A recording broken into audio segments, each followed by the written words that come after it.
In this video, I want to talk about you. Who are you?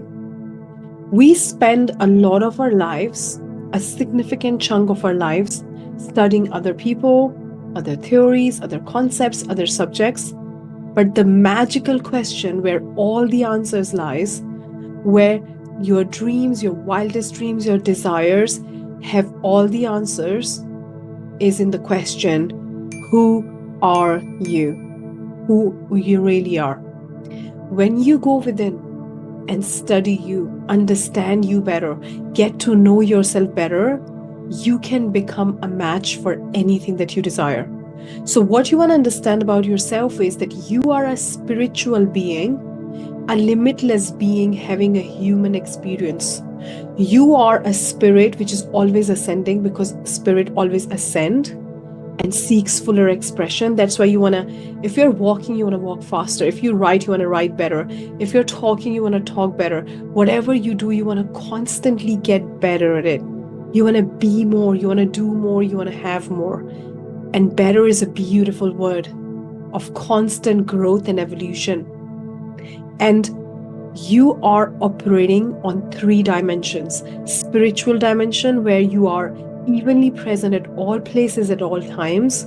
You are operating at a mental dimension of how you conceive yourself now mentally, and you are operating at a physical dimension where you have a body which manifests your thoughts. When you feel really angry, you have those hormones activated. Your body starts to feel that emotion, it gets in that vibration. When you feel happy, your body feel that. So your body is a dumb terminal of the mind. Whatever your mind channels to your body, it feels that. It's expressed through your body. It expressed through actions. When you don't believe in something, you don't act, because you feel, what's the point? So everything is expressed through your body. Your body is the channel of expression, and you're operating at 3 dimensions. So what you're doing is you're taking an idea from the spiritual realm, where it starts, where you tap into the frequency of something that already exists. You mentally conceive that idea. That means you start to see yourself that, and you receive it through action and attraction. When you mentally conceive that idea, your mind puts your body into that vibration, and you start to attract from the quantum on that vibration, and you start to act accordingly, because your subconscious mind controls you 98%. So it gets you to do whatever is required.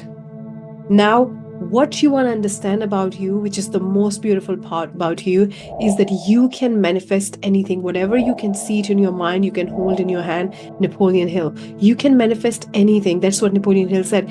If you can think of that idea, you can have it. You can hold it in your hands. Now, the key to understand is that your thoughts are like matter, like they are real things. They are a form of energy, right? And a lot of scientists have studied this, and you can take the thoughts from here and take them to the space, and they are really, really powerful form of energy. So your thoughts can turn into the physical if you keep holding the thought and keep giving it focus and energy. So your main asset, your main power is your focus. Whatever you give focus on, it expands. It's like you're holding this torch, and whatever you focus on, it becomes a part of your physical reality. And if you don't focus on it, if you don't get emotionally involved with it, it disappears from your life.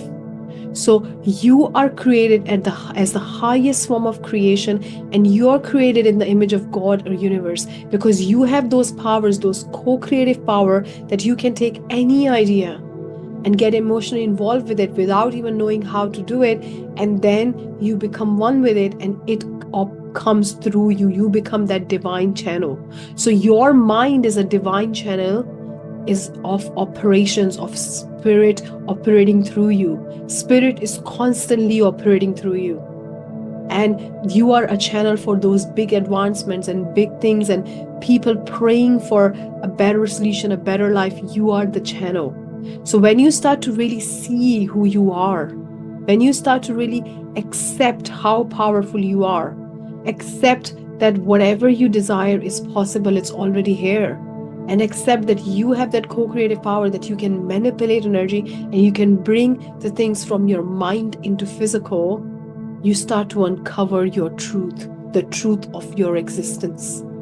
And that's when you start to step into your power. It's like you have these powers, you always had these powers, you were born with them, but until you see them, they're not visible. For them to be visible, you have to see yourself like that. So the real shift, the real magic, the real answer lies in seeing who you are, because you are perfect. You're created in the perfection. There is perfection in your DNA. But if you don't see any of that, then it doesn't exist, because you don't acknowledge it, you don't see it. So the real shift happens, the real quantum leap happens when you start to see who you are. Start to see how powerful you are, what you really are, what's your mission, what's your purpose, why you are here on the planet, and what are your true powers, how you have access to all the frequencies, and how you can take any idea and turn into physical. But we have been told a lot of lies about ourselves growing up, like we are not good enough, we cannot do this, it's hard. And when we hold on to those lies and let them define who we are, we start to stop and get in our own way. So the real truth, the real activation is in sitting with yourself, literally taking a piece of paper and asking yourself, who am I? Like being very honest with yourself and saying, what do I really believe to be true about me? Because when you start shifting that, when you start seeing yourself differently, when you start to shift your identity about yourself, you start to change your physical. And you cannot change your beliefs until you know what they are. So that's why people keep on using affirmation, and they do a robotic affirming, and they force themselves and they try to like push it harder and think, if I affirm it 100 times a day, it will change for me. But if you have been feeding a different idea to your mind, or it was fed to you when you were little, because when you were little, by the time you were 7 years old, everything that went inside your subconscious was recorded. So when you're trying to now take on new beliefs through affirmations, the old beliefs are screaming and they're stopping you from accepting a new idea. So what you know to be true about you is crashing those new beliefs and affirmations that you're putting in. So first you need to change what you know to be true about you. What are you conscious of being right now?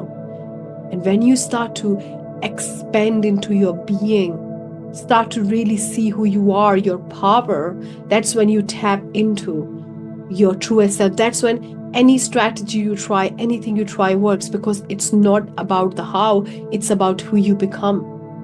So when you embody that identity by questioning your belief and taking on those beliefs and saying, what is my truth? Because the most powerful frequency on this planet is your truth. What is your truth? So everything you do has a frequency. Everything you say has a frequency. Everything you think has a frequency. And that frequency is dictated by how you see you right now. So when you start to really contemplate on this question and see yourself differently, everything in this universe changes to match who you become. And becoming is not about changing yourself. Becoming is about seeing yourself as who you are. So this question, who you are, has the treasures of the universe. This question, who you are, has the answers of all their desires. It's not the how, your identity is the who. And that's where you want to tap into.